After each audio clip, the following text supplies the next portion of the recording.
In this video, I will show you how you can capture 48 megapixel photos on the iPhone 16, 16 Pro, Pro Max, and the Plus.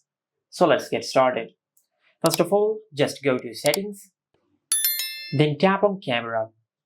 From here, just tap on Formats, and under the Photo Capture section, just tap on Photo Mode. And instead of 12 megapixels, just select 24 megapixels.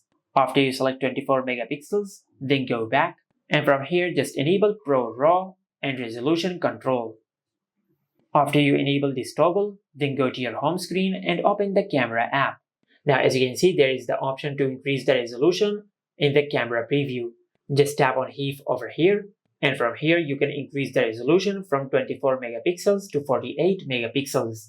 And once you do that, you will be able to capture photos in 48 megapixels. Just like that.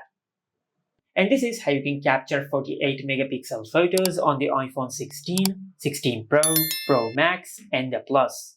Make sure to like, comment, and subscribe. Thank you for watching.